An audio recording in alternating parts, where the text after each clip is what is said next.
ভাবি, ছোট ভাবির বাসা থেকে তো ইফতারি চলে এসেছে, তোমার বাড়ি থেকে ইফতার কবে আসবে? ফাতেমার মুখে এমন কথা শুনে ভেতর থেকে একটা ধাক্কা খেলো। শাশুড়ি নার্গিস বেগম ফাতেমাকে ধমক দিয়ে থামিয়ে দিয়ে বলল, ইফতারের টাইমে এত কথা কিসের ফাতেমা? ইফতার সামনে নিয়ে এত কথা বলতে নেই, মনে মনে জিকির কর, ইফতারের আর মাত্র 3 মিনিট বাকি। নার্গিস বেগমের মুখে এমন কথা শুনে ফাতেমা আর কোনো কথা না বলে ছোট ভাবি প্রিয়ার দিকে মুখ ফিরিয়ে নিল।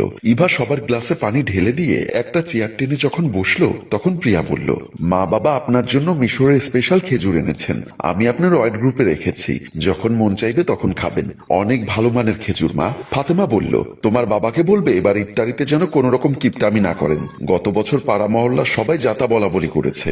ইফতার মুখে এখন ইভা কি বলবে কিছুই বুঝতে পারছে না। সেই প্রথম রোজা থেকে ফাতেমা ইভাকে বারবার একটা কথা বলে যাচ্ছে যে, ভাবি তোমার বাড়ি থেকে ইফতার কোন দিন আসবে, আর কি কি আনবেন তালই সাহেব। কিন্তু ইভা তার শ্বশুর বাড়ির মানুষের মুখে সব কথা আর নিতে পারছে না। তার বাবা মমিন খানকে কয়েকবার ফোন করে ইফতার নিয়ে আসার কথা ইভা জানিয়েছে। ইভাকে চুপ থাকতে দেখে ছোট বউ প্রিয়া বলল, আমাদের বংশের বৈশিষ্ট্য হলো দেবার হাত যে মন মানসিকতা সবার থাকে না। ইভা প্রিয়ার কথার মানেটা বুঝতে পেরেছে। প্রিয়াজি ইভাকে ইঙ্গিত করেই কথাটা বলেছে। এমন সময় মসজিদ থেকে মাগরিবের আজান ভেসে আসলো। ইফতার নিয়ে ব্যস্ত হয়ে পড়ল। ইভা বেলকনিতে দাঁড়িয়ে তার বাবা মমিন খানের সাথে ফোনে কথা বলছে। ইভা কাঁদো কাঁদো গলায় বলল, বাবা এখানকার সবাই আমাকে প্রতিদিন কথা শোনাচ্ছে, তুমি যা করার একটু তাড়াতাড়ি করো বাবা।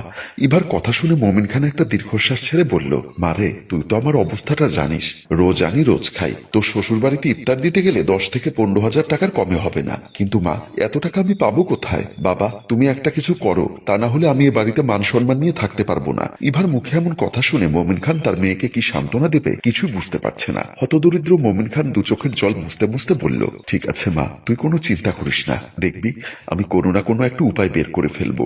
বাবা দেখতে দেখতে তো রোজা প্রায় শেষ হয়ে যাচ্ছে, যদি সম্ভব হয় 2-1 দিনের মধ্যে ইফতারি নিয়ে আসার একটা ব্যবস্থা করো বাবা। বলে ইভা ফোন রেখে দেয়। আর মমিন খান ঠায় কান্নায় ভেঙে পড়ল। মুন্না বেডরুমে শুয়ে আছে। এমন সময় বেডরুমে প্রবেশ করলো ইভা। ইভাকে বেডরুমে প্রবেশ করতে দেখে মুন্না শোয়া থেকে উঠে বসে বলল, ইভা তোমাকে একটা কথা বলবো ভাবছিলাম, কিন্তু কিভাবে যে বলি বুঝতে পারছি না। ইভা একটা মিষ্টি হাসি দিয়ে মুন্নার পাশে বসে বলল, এত আদিক্ষেতা দেখাতে হবে না, যা বলার সরাসরি বলো। মুন্না বলল, আসলে বাসার সবাই বলছে তোমার বাবা মানে আমার শ্বশুর বাড়ি থেকে কোন দিন ইফতার নিয়ে আসবে। মুন্নার মুখে এমন কথা শুনে ইভার ভেতরটা যেন দুমড়ে মুছে উঠল। ইভা মুন্নার এমন কথার জবাবে কি বলবে কিছুই বুঝতে পারছে না। ইভা মনে মনে ভাবছে, আমার বাবার আর্থিক অবস্থার কথা আর কেউ না জানুক, মুন্না তো খুব ভালো করে জানে, তারপরও মুন্না কি করে এমন কথা বলতে পারে। ইভাকে নিশ্চুপ থাকতে দেখে মুন্না আবার বলল, কি হলো ইভা, তুমি একটু বাবার সাথে কথা বলে দেখো, আর তাছাড়া রাজু শ্বশুর বাড়ির লোকজনে ধুমধাম করে ইফতার নিয়ে এসেছে, তুমি কিছু একটা করো ইভা। ঠিক আছে মুন্না, এ নিয়ে তুমি কোনো টেনশন করো না, এখন ঘুমিয়ে পড়ো, একটু পরে সেহরির টাইম হয়ে যাবে, তাছাড়া সকালে তোমার অফিস আছে। ইভা একটা দীর্ঘশ্বাস ছেড়ে মুন্নাকে শুইয়ে দেয়। রাজু আর প্রিয়া ড্রয়িং রুমে বসে আছে। এমন সময় ড্রয়িং রুমে প্রবেশ করলো ইভা। ইভা ড্রয়িং রুমে প্রবেশ করতেই রাজু বলল, ভাবি রোজা তো প্রায় শেষ হয়ে যাচ্ছে, তোমার বাড়ি থেকে ইফতার কবে আসবে তাহলে? রাজুর কথা শুনে ইভা থমকে গেল। আর চোখে ইভা রাজুর দিকে চেয়ে মনে মনে ভাবতে লাগলো, অবশেষে রাজু তুমিও গ্রাজুয়েশন কমপ্লিট করা শিক্ষিত ছেলের মুখে এ ধরনের কথা সত্যি বেমানান। ইভাকে চুপ থাকতে দেখে রাজু বলল, কি হলো ভাবি, চুপ করে আছো কেন? তোমার বাড়ির ইফতার খাবো বলে লাস্ট কয়েকদিন ধরে কোনো ইফতার পার্টিতে যাচ্ছি না। ইভা একটা দীর্ঘশ্বাস ছেড়ে বলল, বাবার সাথে কথা হয়েছে, 2-1 দিনের মধ্যেই চলে আসবে। ইভার কথা শেষ হতে না হতেই প্রিয়া বলল, আসলে কি জানো, তালই সাহেবেরও একটু বিবেক বুদ্ধি নেই, রোজা আসলে যে মেয়ের বাড়িতে ইফতার দিতে হয় সেটা একটা রিক্সাওয়ালা বাবারও পারিবারিক নীতির ভেতরে পড়ে। রাজু প্রিয়াকে থামিয়ে দিয়ে বলল, হয়েছে, তোমার এত কথা বলতে হবে না, দেখলামই তো তোমার বাড়ি থেকে তোমার বাবা কি পাঠিয়েছেন, এবার দেখো আমাদের ভাবির বাড়ি থেকে ইফতারের জন্য কত কিছু আসবে যা তুমি কল্পনাও করতে পারবে না। রাজু আর প্রিয়া এভাবেই একের পর এক তর্ক করে যাচ্ছে, আর ইভা নির্বাক দৃষ্টিতে ঠায় দাঁড়িয়ে আছে উদাস ভঙ্গিমায়। সুধী মহাজন সাইফুলের ড্রয়িং রুমে বসে আছে মমিন খান। সাইফুল বলল, দেখুন চাচা, আমি এক কথার মানুষ, কথা কাজে যাদের মিল নেই তাদের আমি পছন্দ করি না। আপনাকে এর আগেও আমি টাকা দিয়েছিলাম, আগের সব মোতাবেক এখন আপনার কাছে আমি 3,000 টাকা পাই, এখন আবার নতুন করে কি করে লেনদেন করি? মমিন খান বলল, দেখো বাবা, গত বছর 20,000 টাকায় তোমাকে সুদ দিয়েছি 17,000 টাকা, এবার পুরো 20,000-এ 20,000 লাভ দিব, সমস্যা নেই। সাইফুল একটা হাসি দিয়ে বলল, চাচা আমি হলাম নরম মনের মানুষ, এমন ভাবে বলছেন, না দিলে আবার আল্লাহ বেজার হবেন, তবে চাচা এবার কিন্তু টাকাটা একটু তাড়াতাড়ি দিতে হবে। ঠিক আছে বাবা, এ নিয়ে তুমি কোনো চিন্তা করো না, তোমার টাইমের আগে তোমার টাকা পেয়ে যাবে।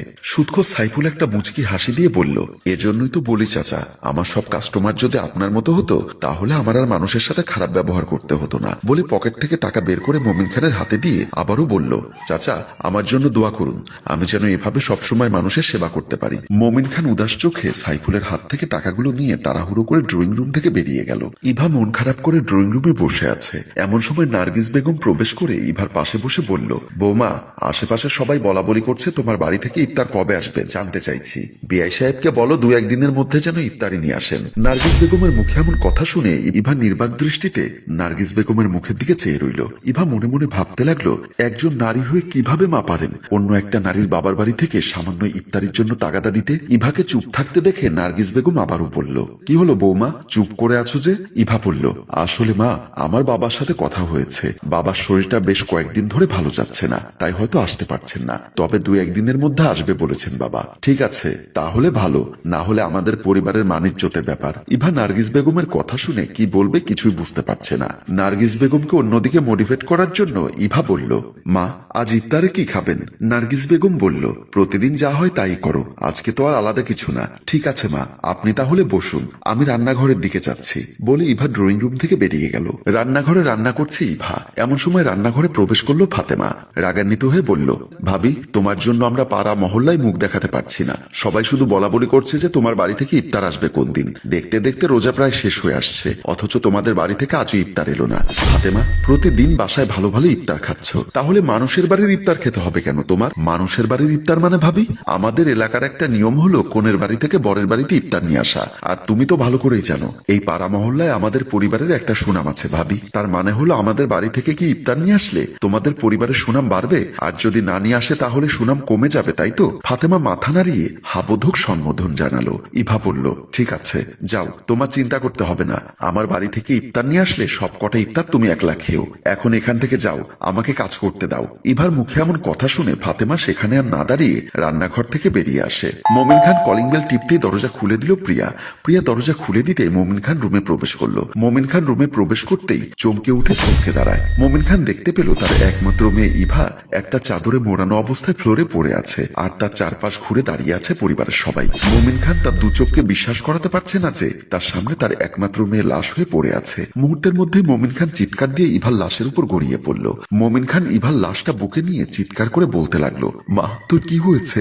দেখ মা, আমি তোর জন্য কত ইফতার নিয়ে এসেছি, ওঠ মা। মমিন খান এভাবেই আহাজারি করে যাচ্ছে।